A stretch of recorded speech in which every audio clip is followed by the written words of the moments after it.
మా కాశ్మీర్ యాత్రలో భాగంగా ఇప్పుడే జమ్మూ స్టేషన్లో దిగామండి. ఇక్కడి నుంచి మాకు టూరిస్ట్ వారు వస్తారు, వచ్చి పెహల్గాం తీసుకెడతారు. ఇదండి మా బ్యాచ్, ఇదిగోండి మేము వచ్చిన బ్యాచ్, మా బ్యాచ్ అండి ఇది. మేము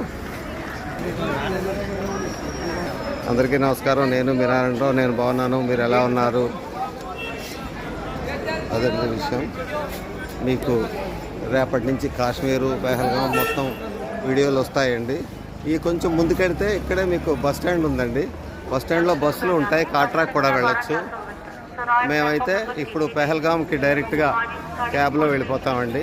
టూరిస్ట్ వారు తీసుకెళ్తారు. ఇదండి జమ్మూ తావి ట్రైన్. ఇక్కడ కొంచెం సెక్యూరిటీ ఎక్కువగా ఉంటుందండి. నా వీడియోలు నచ్చితే దయచేసి లైక్ చేసి షేర్ చేయండి. సెలవు, నమస్కారం. మీ నారాయణరావు.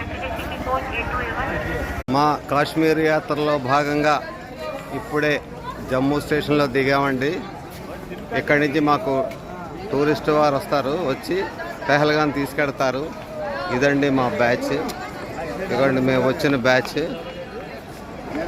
మా బ్యాచ్ అండి ఇది. మేము అందరికీ నమస్కారం. నేను మీరారాయణరావు, నేను బాగున్నాను. మీరు ఎలా ఉన్నారు? అదే విషయం. మీకు రేపటి నుంచి కాశ్మీరు, పెహల్గాం మొత్తం వీడియోలు వస్తాయండి. ఈ కొంచెం ముందుకెడితే ఇక్కడే మీకు బస్ స్టాండ్ ఉందండి. బస్ స్టాండ్లో బస్సులు ఉంటాయి, కాట్రాక్ కూడా వెళ్ళొచ్చు. మేమైతే ఇప్పుడు పెహల్గాంకి డైరెక్ట్గా క్యాబ్లో వెళ్ళిపోతామండి. టూరిస్ట్ వారు తీసుకెళ్తారు. ఇదండి జమ్మూ తావి ట్రైన్. ఇక్కడ కొంచెం సెక్యూరిటీ ఎక్కువగా ఉంటుందండి. నా వీడియోలు నచ్చితే దయచేసి లైక్ చేసి షేర్ చేయండి. సెలవు, నమస్కారం. మీ నారాయణరావు.